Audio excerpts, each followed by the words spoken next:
My name is Jessie Scott, and I actually used to live in Washington when I was at XM Radio, which is where I met Fred's acquaintance.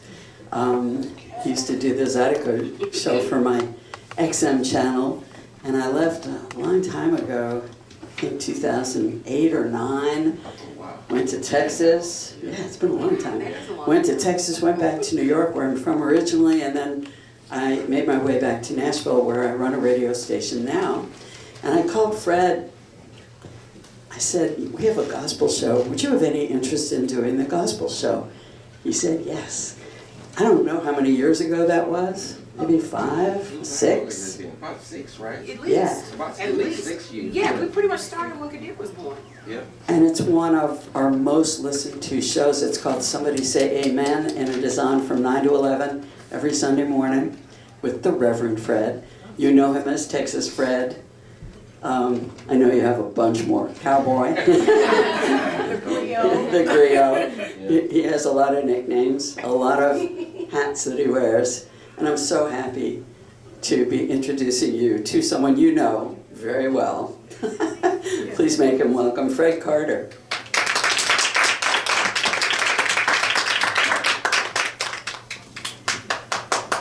Well, good afternoon. Welcome to everyone. And this is the start of something that I hope that will be, well, it's planned to be a monthly event for the upcoming few months anyway. And I think it's very important when, as I say, when Jessie reached out to me, let me digress. My relationship with Jessie Scott is absolutely incredible. I've been in the radio broadcasting business now for 25 years, and I count her as truly, and Susan knows this because I talk about it all the time, one of the 2 most important people in helping me to shape my radio career. And she took me, I was at PFW for a while and I did the trail ride. Some people know on Fridays, I did it on Saturdays, I did it on almost every day, sometimes. So when I came to her, I was a bit raw, to say the least. But she never gave up on me. And she was, as I said, she was like a mentor and a teacher. And she helped to refine my presentation in regard to her listenership. And that's what's important, to refine that for her listenership. And I think we eventually got there. But we did so much. She opened doors for me that I would never have had an opportunity to see. I was able to go to Fort Worth. One of my biggest memories is going to Fort Worth to Willie Nelson's birthday. And actually they were opening a studio in the middle of nowhere. And you may have seen it on Sunday morning. They did a special on Sunday morning. It's a place called Carl's Corner. And it's literally in the middle of nowhere. It's kind of like between Waco and Fort Worth and Dallas. And it's in the middle of nowhere. And it was a truck stop. And Willie poured all this money into this truck stop and made it into a theater. And for his birthday, he had like all these local artists that came in and played. Like on Friday, they played all day and all night, and Willie Nelson probably played with everybody. And then the next day, they went to the stockyards in Fort Worth, and he had all the big stars there. Bob Dylan was there, and all these people were there. He played with all of them all day long. And I'm saying all that to say that had it not been for Jessie Scott, I would not have had that experience. And the experience, I was at XM, we were at XM then, so we had a bus there, so having the opportunity to interview all of these people Now, I'm not going to throw him on the bus, but I am going to say this, J.S. Bob Dylan was parked right in front of our bus. And we waited all day long, right, Jess, to do an interview with Bob Dylan? I mean, we waited all day long for Bob Dylan. And we were going to get this interview with Bob Dylan. No, we didn't. No, we didn't get the interview with Bob Dylan. But everybody else that was there, Chris Christopherson and all of these other people that were there, George Strait, all these people that were there. We got all of these interviews and everything, but we waited all day long for Bob. And I still love Bob Dylan's music. It's absolutely incredible, but that kind of left a sour taste in my mouth. I would see Bob over and tell him about it. But He's gonna be like, who are you? But anyway, and I'm just saying all that to say that she had, I needed to share that with you. That's what Jessie Scott means to me. And as she said, when she reached out to me and said that we're doing this gospel show in Nashville, and would you like to be a part of it? I love gospel music. My grandmother, my mother's mother was a gospel singer. I was raised in Southeast Texas, love gospel music. And yeah, I'm like, yeah, you know. And then when she shared with me how it was going to be produced, the music that was going to be on the song list, on the playlist, and we can literally jump from Earl Scruggs to Mississippi Fred McDowell, from Irma Thomas to Patsy Cline, all in the span of 2 hours. And it works for me. It worked for me immediately because that's just how I think about music. So it was a natural fit. As soon as I saw it, I'm like, man, this works. To have the liberty to be able to tell the story from a gospel perspective and having it cover so many different genres. And she and I working together in doing this from so far away because she's in Nashville and I'm here. But we do this thing and it works. So then when she comes to me and says, well, we want to do this event that we're here now, and I said, well, yeah. Well, if Jessie could ask me to jump over the moon backwards, I'm going. You know what I'm saying? It's just like that. I trust her, and obviously she trusts me. So when she said it, and we sat down and we talked with H, and we kicked it around a little bit. I said, man, this is great. This is going to be great. It's an opportunity. If you read some of you will have this, and this. You know, it's 51 steps to freedom. Not black freedom, not white freedom, freedom. So we're going to cover a perspective. We're going to hear from people's perspective from the civil rights movement, what it means to live in this place, from different people's perspective. So we're not going to cover everything today. It's going to be from my wife's perspective, who moved to Washington when she was an infant. And perhaps some of you may have questions or may even have some other perspectives on your experience in this place. And that's how we want to do it. And it's very organic. And we're in this beautiful space. Isn't this a beautiful space? You know, and what better place to do it than in a space that speaks to so many different cultures and different peoples and different. But just as JS and I were saying from the beginning before you all arrived, this is the one thing that we have now that in this time that we can use to bring us together is music and our stories. Our stories and this music can bring people from different walks together. And that's what the purpose is. That's what the purpose is. I'm gonna give you one more minute. I know I talked too long, but one more minute, then I'm gonna let go. But I just have to. Susan and I actually met at an event similar. We actually met at the Black Caucus in like 1982 at I call it the Reagan Hilton, because it was the one where he got shot at, the one up on Connecticut Avenue. That's where we met. We actually met there.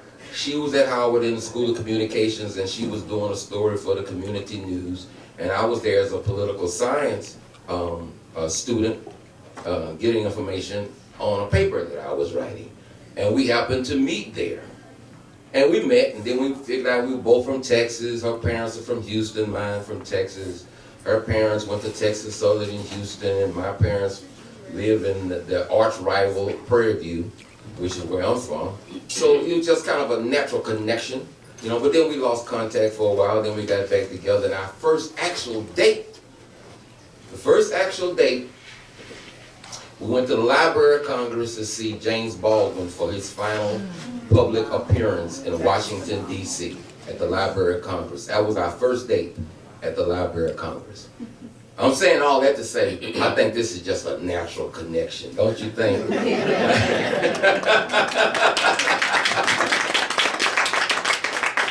So without further ado, my wife, Susan Carter, she is a journalist. I'm not a journalist. She's a journalist. She's been in the business. She used to always tell me when I was at WPFW, because people would walk up and they would hear my voice. They knew who I was, but they didn't know that she used to be a news anchor in Washington, D.C. So they would say, well, how these people know you? They don't know me. But anyway, Susan Carter, my wife. Yes.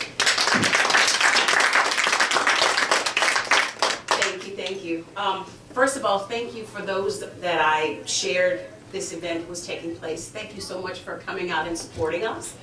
It's a big deal, and because you know that you are only as exposed for those who can expose you in a good way, in a positive way. And so everything Fred said, yeah, that's true. I ditto all of that, and it was interesting when he asked me to be a part of this, and I was like, you want me to come out and sing? I said, and the thing is, the funny part about it is he's been trying to get me to sing ever since we met, which is interesting. And he's like, oh, you should sing professional. And I was like, I don't think I sing that well, so I'll let y'all be the judge that way.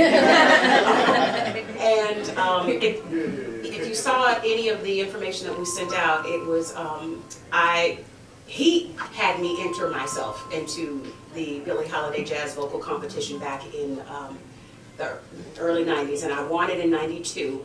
And part of what you win is money and then a showcase at Artscape. And so at the time, this young man here in the black sweatshirt is my son. I had him with me. I was nursing when I was going to practice, and I realized, no, I'm not going to do that right now. If I'm going to have a singing career, it's going to be later. I said, so I guess, you know, fast forward decades. Here I am, and it's, for me, since I know that we're talking about our experiences, I was talking to Fred calls her JS, I'd call her Jessie. I know that's your affectionate name for her, but we were talking on the phone when I agreed to participate, and so she was asking me, you know, just to be organic about this. And for me, growing up in DC and having been here when the riots were taking place on U Street, I don't have any memory of that. I was just born. I was what? Just, you know, a baby at that time. So all of that history that was going on is something that I can only see. But having grown up in this city, I will tell you that when I was in junior high and high school, I really realistically thought things were changing, at least in my eyes. And then after my children went to the same junior high and high school that I went to, I realized things were going back in the wrong direction, at least in my opinion. And so I made it a point to, I grew up with music in the house, probably a different kind of music than you did. My parents thought, oh, we moved from Texas, we're sophisticated. So we listened to a lot of jazz, we listened to a lot of R&B, not a lot of gospel. I missed that. when I would go home, well, I guess it is home, to Texas. To Texas. And I would be with my cousins who went to church where they had gospel music. I was like, oh yeah, I'm gonna get up in here. And that's really when my affection for gospel music really grew and came to fruition. And of course, gospel is at the root of a lot of music. We know that it's influenced a lot of different music. People may not want to admit it, but it does. And so for me, I use music as a means of, it connects me to the history that was going on that I only can see and read about. It connects me to the history that I did experience, to the history that my children have made, what my beautiful grandson right here, Kadir, is making. And so I just use it as a means a lot of times just as therapy. I always, like a lot of people, I sing in the shower, and then when I was singing in the shower, he's like, oh, you got a little something there. So it, you know, every now and then I'll sing. But music for me is therapeutic. I will turn on music just so that I can feel better. I always have it in the backdrop. I will be at work walking through the halls singing. I will be on the bus standing there waiting for the metro singing. So, and I'll be singing out loud. I don't care. So it doesn't matter to me if people like it or not, but that is something that music does for me. And I'm not so big on necessarily a genre so much as the lyrics and what the song means. That to me is more important. And you can find that in any song. And songs are what? They're telling people stories. Even if it's a music, you know, even hard rock, metal, it's telling somebody's story. I don't quite get it, but it's telling a story. And so that for me is what music is has done for my life and why it's so important that I be here to be a part of what I see as another history event, because this is a first. And so I am honored that I'm actually here to be a part of this. If I could interject before she begins to sing, it's not as if she went from winning the Billie Holiday competition to not singing at all. That's not true.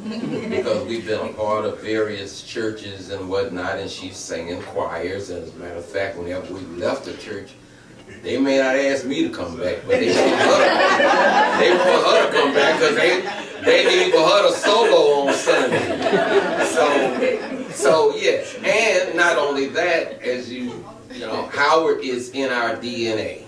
I mean, it really is. Her father got his master's from Howard. My father got his master's from Howard. Amanda's daddy got his dental degree. That's my cousin. This is her cousin, her first cousin, and he got a dental degree from. And her brother went to Howard University as well. You know what I mean? So Howard is in our DNA, and I'm saying that to say, Susan is like the elder statesman, if you will, in Howard's choir. On Sunday, in the chapel choir. So many of the members of the choir are actually students. Most of the others who are in Susan's generation have gone to other fields, I should say.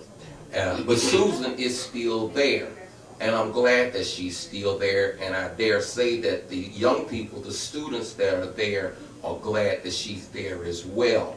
So she's there, as I said, in the position of a mother, so to speak. She's been in places that they are now and having gone through.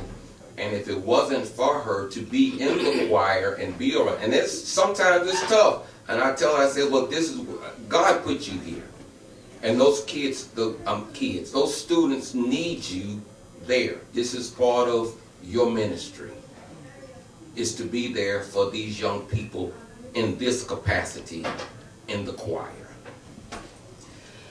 Alrighty, so I'll go ahead and start a song now. I'll just set it up. Amazing Grace is a song that my father did not like. He always felt that it was something that people sang at a funeral. And so I changed it up a little bit. My sister-in-law, his sister said, ooh, you can't do that. You can't, that's sacred. And I was like, baby, I do what's in here. And I said, you are not a musician. I said, your artistry is in a different space. And I said, so, you know, while I don't agree with you, I respect your opinion. And so what I did is I changed it up a little bit so that, you know, that maybe my father has passed. So he up there has heard it and likes it. This is just the second time that I've actually performed it in front of anybody. So I'll do this one.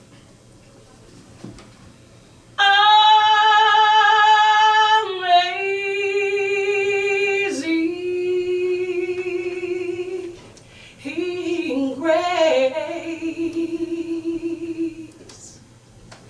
how sweet the sound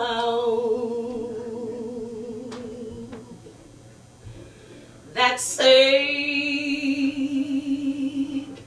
a wretch like me. I once was lost, but now I'm found.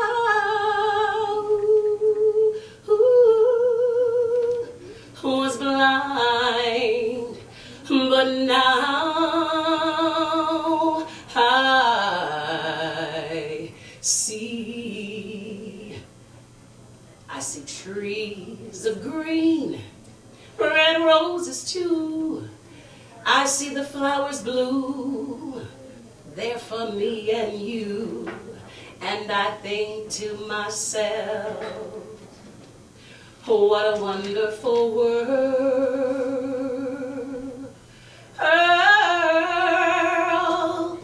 And I think to myself, what a wonderful world. What the world needs now is love, sweet love. It's the only thing that there's just too little of. What the world needs now is love, sweet love. No, not just for some, but for everyone.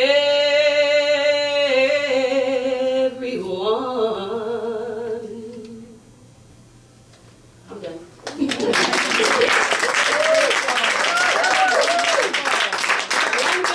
Most of the time when I'm singing, I've never been, thank you, sweetie. I have always not been able in time to get musicians, so most of the time I sing a cappella. So this is just my acoustic thing that I do. And Fred probably is like, can you stop singing? My children are like, can y'all, because I sing, I will turn something into a song. And I know he do. He loves the drums. So I'm sure that this is a musician in the works too. So, what, baby? I like music. Yeah. And you know what? I like music too, and that's why I want to share music with other people. And I'm glad that you're here too today. Something that did happen too before, actually when she actually went home with me to Texas to meet my parents.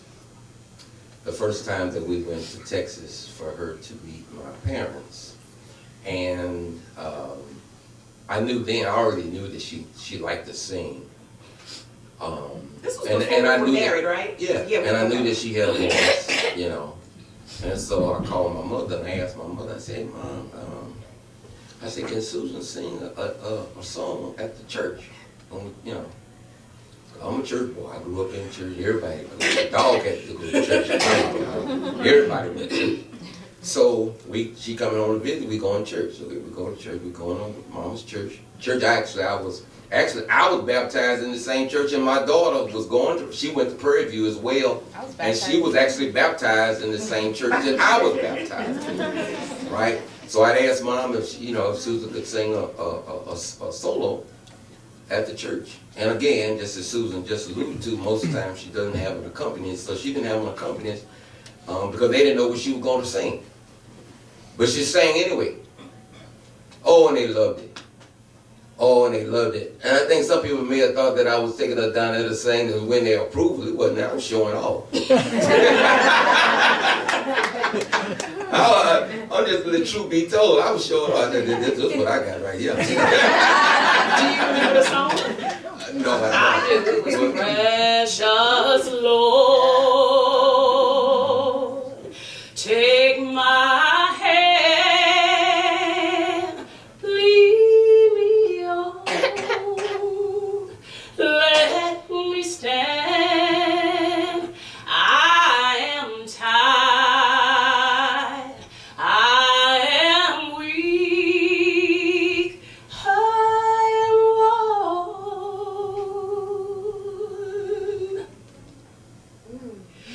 Through the storm, through the night, take my hand. Through light, take my hand. Precious Lord, lead me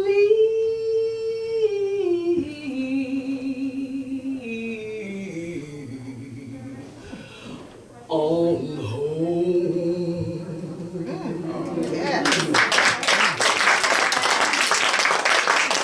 Now you know the beauty of that song as well, and of course that's a gospel standard. Thomas A. Dorsey, is that the way we do the show. Somebody say amen. Jazz, I know you have probably played a dozen different versions covering different genres. People coming from country music to bluegrass to New Orleans, to the traditional, to quartets, and that's the beauty of it. That's the beauty of it, and being able to. It might be, and we might play the same. We might play that one song week to week, but from different perspectives, from different musicians. Earl Scruggs might play it, you know. Then you might hear Fred McDowell might play it next. But it's the same song. But songs tell stories, and stories are unique to the individual. They're unique to their individual, but the mere fact that they chose to sing that song says that they identify with the spirit from which it was written and introduced. That's what they all have in common. And that's what they can share with the world, the way that they present that particular song. Now, when Susan alluded to earlier, she talked about my sister who said that she couldn't sing Amazing Grace a certain kind of way. Well, you know, and then my sister's not the only one. There are different people that say you shouldn't touch certain songs. But songs are songs, and they are there to be interpreted. Just as I said, different people's perspective on the same song can be different, and they feel it differently. The same song. James Cleveland and Kirk Franklin could sing the same song, and it's not going to sound the same. And that's okay. That's okay. My mom used to say all the time, if God is in it, you'll find it. Or he'll find you. If it's there. If it's written from that perspective, if God is there and he's written it from that perspective, if it's for you to get, you'll get it. And that's the way I deal with it. And I think that that's the way we kind of deal with music as well, because we go back and forth with music. When I do my show for WMOT, my wife edits it. Sometimes she'll come back to me and say, I don't know, you might need to do that again. You know what I mean? Maybe that's not what you meant to say. You know? And I have to take that into consideration. But that's important. That sometimes we often need an editor, sometimes, to hear. Because you might mean to say one thing, And it may not have come out exactly the way you wanted it to come out, because our minds and our mouths work on a different chord. Well, by the same token, you told me sometimes, you know what, I don't know if I like that one. I don't know if that's gonna work. And I'm like, I have to think about it. And you know, we're all human, so you might get a little testy, but it's out of love. And you know, as you talk about interpreting music, we don't know how our ancestors interpreted what they were going through when they heard a song or if they sang it themselves. And so that's why I think it's so important that we should be able to express ourselves in a manner that allows us to connect to it, because that's really what it's all about. At least that's what I thought when I read something, especially of course when you were reading it not out loud. In your mind you have a certain voice, personality for whatever character it is or whatever you were reading. Well, to me that's the same thing as music. And I got into journalism because I originally thought that I was going to be a performer. I did.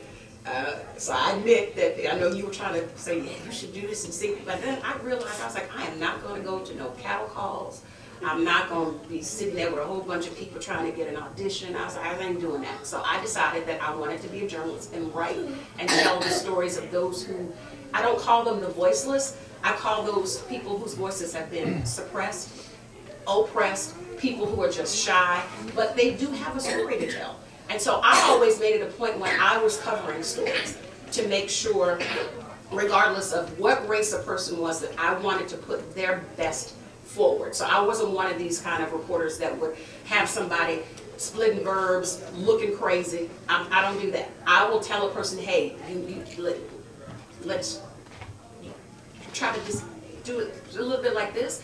And they were appreciative of it because nobody wants to be embarrassed. Nobody wants to be put out there in a bad light. And of course, nowadays, everything, you got stuff on your phone, on your watches. So I want to make sure that whatever the history that is being made in that moment is one that is respectful, something that I feel comfortable with, and something that I do want to make sure that people can feel what I'm feeling. And it's interesting because I hear people when they go to concerts, they're like, well, so-and-so is not singing it like it was on the record.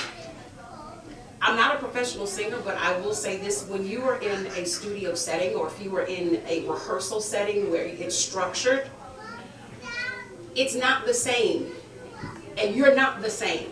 It's just like, I wasn't the same yesterday emotionally, or even the way I feel, because yesterday my allergies were really kicking in. And I was like, am I going to be able to sing through this? And I'm a little hoarse, but I'm like, you know what? I'm still going to give it my all. And that's what people just have to understand. You're not the same in every moment. So I just want to, you know, if you like something, just know that from that particular artist, that it can never be 100%, and it's not going to sound like it does in the studio. And so, because that's, at that moment, is their next layer of the history of whatever it is that they are relaying to you in that particular song. So that's just something else that I wanted to share about music, and at least how I see it, because I have never sung a song the same way twice. If I were to rewind and sing the songs that I just sang, they're not going to sound the same. They're just not. So I just wanted to share that. Something else that Susan and I have in common that actually goes back to when we first met when we were dating in Howard, as a matter of fact, is WPFW. And many of you who are in this room who live in Washington know about WPFW. And so Susan was doing her internship at WPFW when it was in Chinatown. I don't know if you all go back to Chinatown. When it was in Chinatown on 8th Street. Yeah, on 8th Street, and I would go down there. I would go down there with them from time to time. You know, and she'd have to run over to the Martin Luther King Library to rip the script from the AP and come back and write a story. And actually, Marion, you're like this, cutting tape, really cutting tape. Jazz, cutting tape. I sat there and watched. I said, really? And I was amazed. I'm like, how you gonna make that match up like that? You know, That's the magic. Cut tape. So they were literally cutting tape, you know what I mean? And making stories at WPFW, but WPFW So I was around and they was introduced to all of these people who were still around, some who are still around today, some of them have all gone on the glory. But having met people like the Bama, and some of you may or may not know about the Bama is a legend in Washington, D.C. And so having met people like the Bama, listening to the stories of Askia Muhammad, and these people who preceded us coming to Washington, D.C., who, as Susan said, by the time she got here, and of course I came after she did, but when she was here and when all of the stores were burned out on 14th Street and stayed boarded up, when I got here in 1980, they were still boarded up. And D.C. still looked like a war zone in so many places. But I'm gonna tell you, when I came here in 1980, I had already told my mom and them, I'm not coming back. And he did not go back. I'm not coming back. And I got here, and I wasn't going back. I can tell you one time, I was in the Blackburn Center, and they said the mayor's coming. The mayor's coming. And I said, really? I said, okay. So I heard about the mayor. So I saw this man come walking in there like a rooster in the chicken yard. And I said, that's Marion Barry. I called Mom again. I said, I know I'm not coming back. This is the place I need to be. I've never seen a man strut around like this before. This is where I need to be. You know what I mean? But from there, my eyes, my mind, just open, being at Howard, going to I remember when the Anacostia Museum was in an old theater, not where it is now. And I was taking a course in Black Studies, and we had to go over and do a report when I was a freshman, and having to ride my bicycle. And I didn't know I was going to, it was Anacostia then. I mean, it was sure enough Anacostia then. But I didn't know and I didn't care. Ignorance is bliss. But I went on over there, didn't get bothered by anybody, and just enjoyed it. Then you start seeing all the beautiful houses that in Anacostia, the architecture on all the beautiful houses in Anacostia. And I'm riding my bicycle, MLK and Alabama Avenue and all around there, Wheeler Road, and just observing. I'm like, this is incredible. I hadn't even gotten to Frederick Douglass's house yet. I hadn't even got there yet. I'm over here just going. I'm like, this is beautiful. This is just wonderful. This is a different place. And that's what Washington, D.C. became to me when I came here in 1980. And it's like a world, but in a small place. Because I'm from outside of Houston. Houston is huge. You know, Dallas is huge. I mean, geographically. I mean, there's no riding a bicycle across town. That's just not going to ever work. You know what I mean? But you could do that in Washington, D.C., and you can go from one neighborhood to another, and it was like being in a totally different place. And I was like, this is amazing. I loved it. Still love it. Still love it. Still love Washington. And being able to see, as I say, so we've raised our children, you know, our children, and now a grandson, and now with what we're going through in the city and in the country now. And as Jess and I were talking earlier about, and I spoke to this earlier, of being able to use the music to be able to, one, share hope, and living through faith. I know all of it, well, I can't speak for you, I can speak for me. From day to day, you know, you have questions. You question a lot of things. Sometimes you may question your faith about where we are, where we're going, how we're going to get there. And now that I have a grandson and I still have children who are raising families and such, and you know, what kind of world is this going to be for my grandson? One of the ways that we can try to help articulate, not just articulate our feelings, but hopefully through music we can even try to persuade people to think differently. That's why I do what I do, and being in radio. And oh, Jess, I almost let you off the hook. So my program director, Jessie Scott, is now, Susan actually brought it to my attention, Jay. Susan saw the story first, that Jessie Scott has been in radio. Actually, I mentioned it to her. I said, Jessie, I knew that it must have been 50 years or close to 50 years. She said, actually, no, it's 54 years. She's been in radio for 54 years.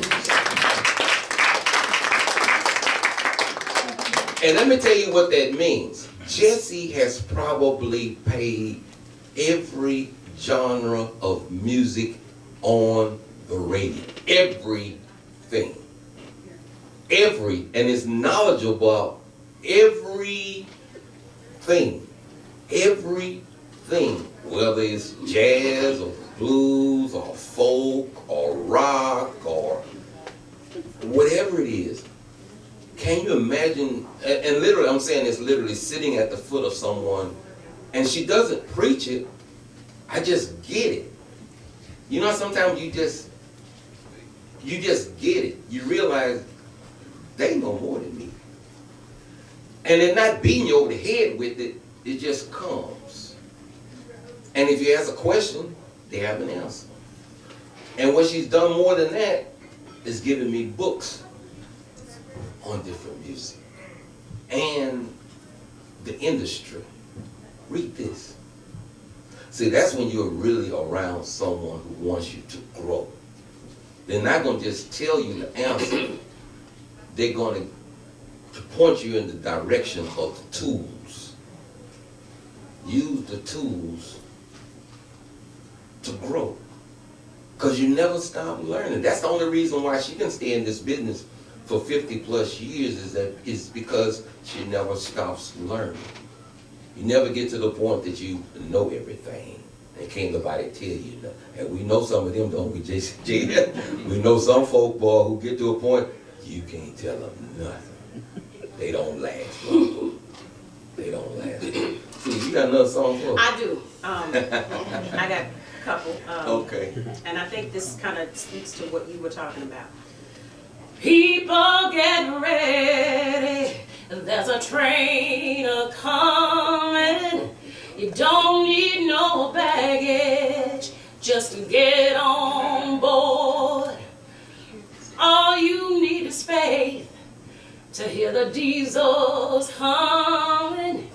You don't need no ticket, just thank the Lord. I love the Lord. He heard my cry and pitied every groan. Long as I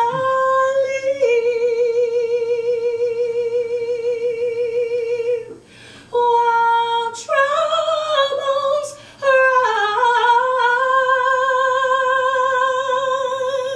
rise, I'll hasten to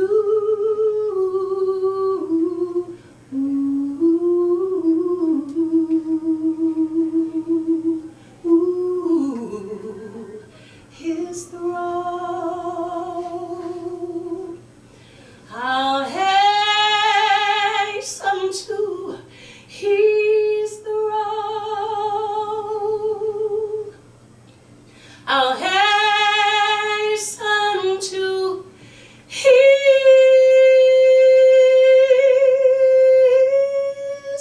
throne.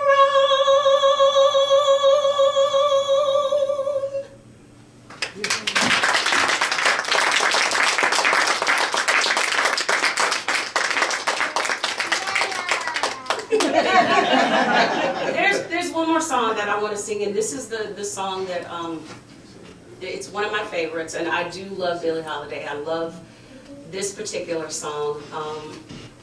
God Bless the Child is a song that has such a personal meaning, because I lost my parents before Fred lost his dad. So I lost my dad actually the year that the twins were born. Kai is a twin to her twin brother Ellington, and so at that time he died the November for the April in 1995 that they were born, 94 that they were born, and so I didn't realize it until I guess a few months later that my mom was actually ill, and so we lost her within a year, that September in 95. And that, the death of both of them back to back like that, I grew up really fast. I was still in my 20s, and I had a husband and 3 children under the age of 2. Okay, so because they were infants, and Pierre's 2.5 years younger than Kai and Ellington, and so I think that music really became a much more integral part of my life after losing them. And then with the song God Bless the Child, I'm like, it is true, you got to have your own, because I ain't have my mom and my daddy no more to look to. So here we go. Them that's God, they shall get. Them that's not, they shall lose. So the Bible says, and it still is news. Your mama may have, Papa he may have, but God bless the child that's got his own, that's got his own. While the strong may get more, the weak ones fade. Empty pockets don't ever make the grade. No, they don't.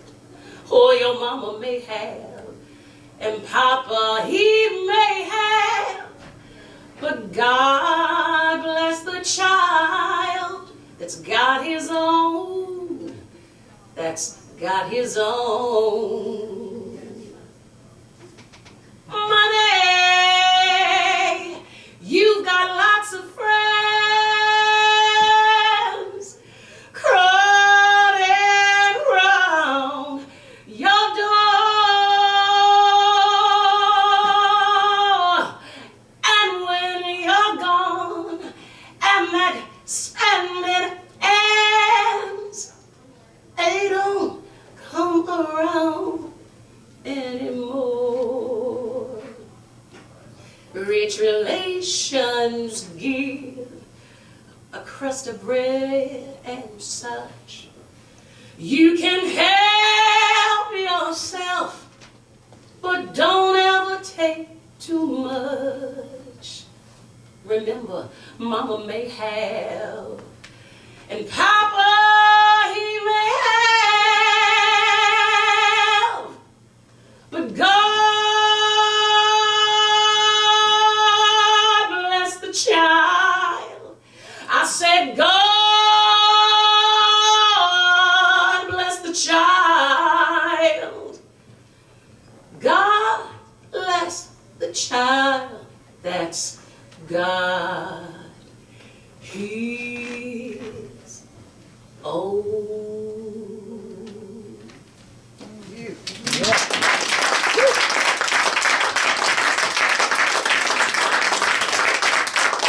I'm a little emotional because I'm remembering my mom and dad, so sorry. Well, as you can tell, music is so much, very much a part of our family. As a matter of fact, I have to say, I'm going to put her on the spot. Susan's cousin, Amanda's here with her husband. And Susan's sister, Jenna, is here, as a matter of fact, as well. Okay, right? But back to Amanda. Amanda's daddy, who's a dentist, and when we would go to Syracuse, we go to Syracuse to visit before the kids came. We go to Syracuse to visit, and her dad had this amazing record collection. And I don't even know if she knows. I know that he had it because it was in the basement. Is it still down there? It was in the basement. Yeah. It was in the basement. So I don't even. Music crates. I'm sneaking around. I'm sneaking around, and I get down in the basement and see all of these albums in pristine condition, and I'm like, oh my God, this is amazing. And when you like music, and I've always loved music, you know what I mean? So I'm down there, and he has all these Miles Davis albums, and John Coltrane, and Duke Ellington, and all of this. And I'm like, whoa. And it wasn't even, I don't think it wasn't a turntable down there, but I was just immersed. I was just immersed in looking at, and that was the one thing that's different then than it is now, because the graphics and the art on album covers was so amazing. And then reading the liner notes about the musicians. So I'm telling on myself, Amanda, yeah, when I used to come to your mom and dad house, I used to sneak down to the basement and look at your dad's record collection. But I would do the same with Susan's father. Susan's father had a very nice record collection as well. And before we got married, I just say this, we got and records and books and we got records and books. We got records and books. And books and records. We got books and records and records. I was telling H that actually this is, the way this room looks is actually was my idea. We just haven't put it all together. But it's records and books and paintings and stuff everywhere. So, but it's just, I mean, Wives stuff. my dad was a historian. My dad was a historian, and so I grew up with books. There were books and papers and books. If I go to my mom's house now, Papers and books. papers and books and books and papers and books and papers and books everywhere. So it was just, I mean, that was just a part of, that was, and I was telling JS when my dad was at Howard, and he was John O. Franklin's graduate assistant when he was at Howard, right? And so he was there doing, when Mordecai Johnson was president. So we're going back to the 40s. And so Carter G. Woodson was there, E. Franklin Frazier was there, Murtis Tate was there. All of these people was there when my dad was there. And when I was growing up, this was the conversation. Dad talked about honestly, Dad talked about John Hope Franklin more than he talked about Jesus Christ. John Hope Franklin walked on water, literally. And until I met him, I didn't get it.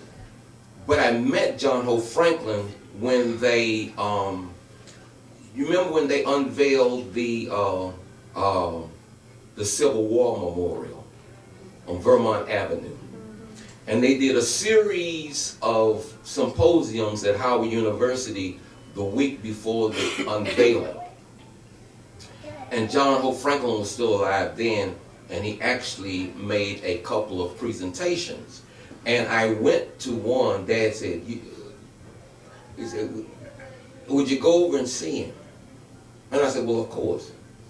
So I went over and I saw him, and then I followed, I think it was in the school business, and I followed him out of school business, and he was going to have lunch with the president of the university in the Blackburn Center.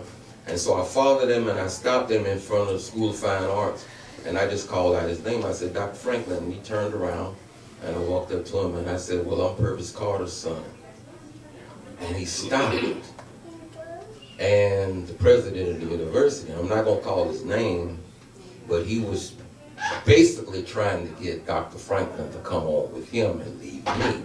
And he stopped the president, and he said, this is the son of one of my students from 40 years ago. I'll catch you. You could have bought it for a nickel. But it made me feel so warm. And when I told Dad about it, I mean, it really did. It really shook me. And we had conversation. He stopped, he talked to me, And he said, how's your dad? I haven't seen your dad in because they would see each other at different conferences and whatnot. He said, I haven't seen your dad in the last couple of years or whatever. And we talked and blah, blah, blah. And we parted. And I called Dad immediately. I said, Dad, now I know why you held John Hope Franklin in such high esteem. I never really, you know, when you're growing up and you read history and they talk about people like Thomas Jefferson and they use the word statesman. He defined it for me. Because this was a man who has done all of this work. All of his body of work, it speaks for itself. But the human touch, he approached me. This is my, as I said, this is what he said to the president of the university of my alma mater. This is the son of one of my students from 40 years ago. That's how much that meant to me. But that's what Dad, that's what my family, and I'm sure Susan's family as well. This is how we were raised. We were raised, my dad's thesis was on the social gospel. This was the conversation every single day was about the social gospel in one aspect or another. My mother was a school teacher, but it was all about that. It was always about giving. My mother's 93 years old and still alive now, but she's still giving. So we come from that tradition. That's in the pedigree. And she's a Delta too. So we come from that. We come from, you know what I'm saying? We come, but she's not just a Delta in name. She works. To this day. To this day. She's probably somewhere now. And my daughter can attest to that. You don't just, like my mother, you don't just sneak up on my mom and go to her house and unannounced. She's not going to be there. You can knock on her door if you want. I've flown home from here to go to Texas and surprise my mother. She's in another state. Out of the country. You know, but that's, and I'm saying all that to say this is part of who we are. You know, so the music, radio, this is part of our giving back. This is part of, I can use the word, maybe I'm using it loosely, but I say it and I use it and I think of it when I do, especially when I do the show at WMOT, it's my ministry. This is what I do. God has put me in, allowed me to do this. He's given me a voice and it's mine to use not just for me, but to try to improve the lives of other people. And I think all of us, and whatever our vocation is, that's what the charge is. And if that's not the charge, then you're probably not doing what you're supposed to do, because I think that's the undercurrent amongst every vocation, is to give. Just one thing about giving, we did just lose two phenomenal singers. Roberta Flack, who went to Howard, and she gave her career here in DC as a teacher. Phenomenal musician. And then Angie Stone, her untimely death that just happened in an accident. And she, the two of them, just, you know, I love the two of them. And they are very different in their music, but you know, they gave back through their music, and they also wanted to make sure that there was a message that people needed to have. And I know we have 1 minute left, and I'm going to take the liberty of singing this song, and it's a Beatles song. And to me, it's just appropriate for what we might just want to think about when we are dealing with other people who are very different from us. Just let it be. When I find myself in times of trouble, Mother Mary comes to me, speaking words of wisdom, let it be. And in my hour of darkness, she is standing right in front of me.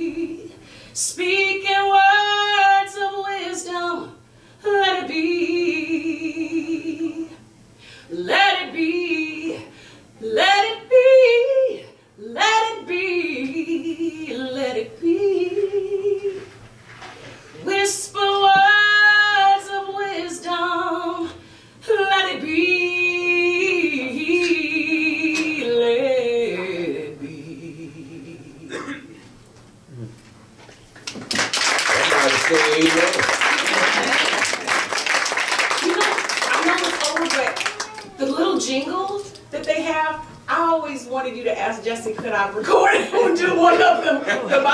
The people are doing Somebody Say Amen. Yeah. So I would love to, I'd be honored if you would let me do a little jingle for that so that it could be in the show. Absolutely. And what I want to say, we've been married for almost 4 decades. And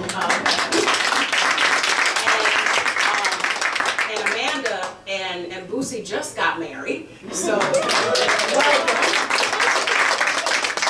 The Goldsons are here from one of the churches that we participated in, and I'm not sure how long you guys have been together, but thank you for coming.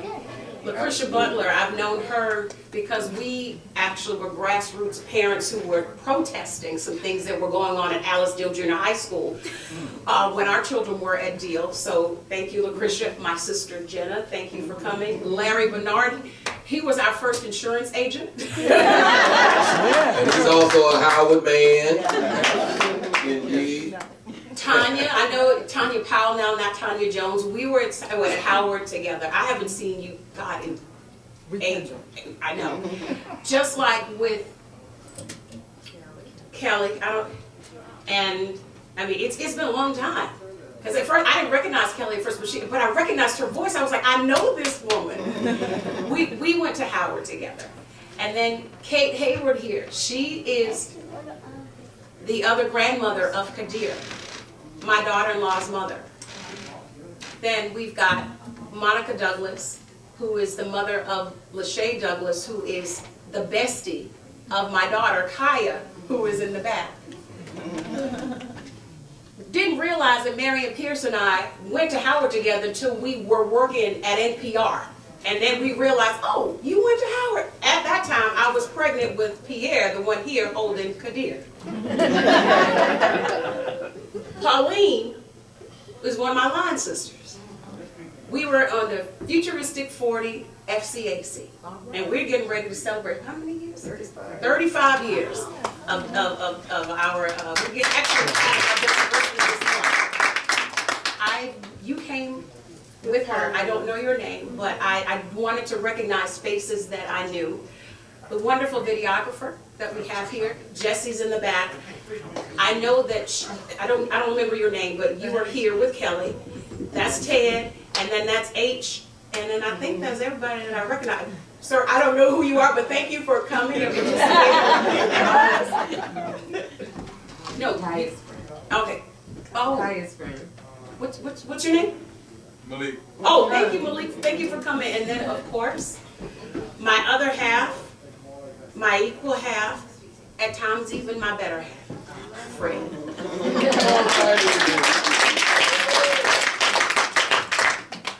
Well, I just want to say thank you. Thank you all for coming, and thank H, and thank Ted and H and Jazz for giving us an opportunity. But as we said from the jump, we want to do this with different, we're reaching out to different artists in the area who, of course, have different experiences. And we want to make this a monthly event here and have it to grow. So please spread the word and come back. As I said, you know, I mean, we have, and some of the people we're talking to, you know, I can't tell you who they are just yet because we haven't gotten a go-ahead, but there are people that I know personally, either through radio or through, as musicians and so forth, people that I know who've been in the city for a long time. And if you have people that you may want us to consider, we're definitely open to that as well. But the bottom line, as we said from the beginning, is to we're like making a quilt, and each patch is a story, if you can visualize that. And that's what we're attempting to do here, and I think it's an amazing effort, and especially now. And think about this. I want you to take this into consideration. You know, God does things in His own way. And when this was an idea, we weren't in the place where we are now. But it's important now. Now. is very important now. So we want to, as I said, we want to continue this, we want to grow this, we want to just be to the point where it's people, and people have come up who've been standing here in the foyer here and listening and looking and listening and probably didn't know it, maybe didn't know anything about it or what have you, but perhaps the word was spread, and we can have more amazing stories and performances as well, to just help to expand. You know, we're trying to expand people's thinking, because we get in our own places and we only think that that's the only thing that matters is our own little places, and the world is so huge. And when we realize when people are hurting right now, people are hurting, people are afraid, people are anxious. And not just here in Washington, D.C., but it seems like because we live in Washington, D.C., international news is local news to us, because we live here inside in the DMV. The world is hurting. The world is hurting, but you know, we get it, you know, and I can talk to my mother, but people get it. Your parents, your friends that are living in California, living in Connecticut or wherever, they know. They're probably calling to check on you from time. You okay? You know, because people are seeing, and people don't know. And I think this is, as Susan said earlier, this is therapeutic. I know it's been therapeutic for me. As long as we've been married and as long as I've been doing what I've been doing and she's been doing what she's been doing, we've never done this together before. Wow. So there are a number of firsts going on here. So, we've never done this. We've talked about doing it together before, but we've never actually done it together before. And this was all unrehearsed. It was Fred last night was like, "What you singing?" And I was like, "I'm still working on it. I'm not ready yet." So then I finally sent it to him, and he's like, "Yeah, I got the message. I got your text." So I was like, "Okay." My daughter was trying to get me to go to the Mardi Gras yesterday, and I said, "No, baby, I got something to do." Because when I have something on my mind and I have work to do the next day, I'm not in a going to the Mardi Gras frame of mind. I'm kind of like, I need to keep my mind on whatever it is I need to do. I need to keep on. My dad said, "You got to get your mind right." I got to get my mind right. So I wasn't going to the Mardi Gras. And this wasn't because I love hanging out with my daughter. For real. For real. She's my hangout partner for real. But I couldn't go to the Mardi Gras last night because my mind was trying to be here and trying to be on point here today, because this is how important that I thought that this was. So Jessie, thank you. Thank you very much. So great. I just really quickly, I know that we're past time, but when Fred said, "I've got somebody that can do this," he said, "You need to call Jessie." I was like, "For what?" He's like, "Because you're going to do this." And I was like, "Oh, I am?" And so when I talked to Jessie, I was like, "Well, Jessie, she'd never heard me sing. She just went, and this is just a testament to the relationship that you have with Fred." I said, "Well, do you need me to send you something?" She's like, "No." We had a conversation about what she wanted, and so I guess that went well. And she's like, "Well, you could send me something if you sing it." She's like, "Don't worry about it." And that means a lot for her to trust that, never heard me sing, but taking his word and having me be a part of this and allowing us to be able to do this together. I mean, you know, there are a lot of husband and wife teams that do things, you know, from jump, but this is, I guess, our, what's the new buzzword? Pivot. This is our pivot. to that next phase. So. Awesome. And so maybe, I mean, if y'all enjoyed it, I hope you did, maybe I might consider singing for real. Yeah.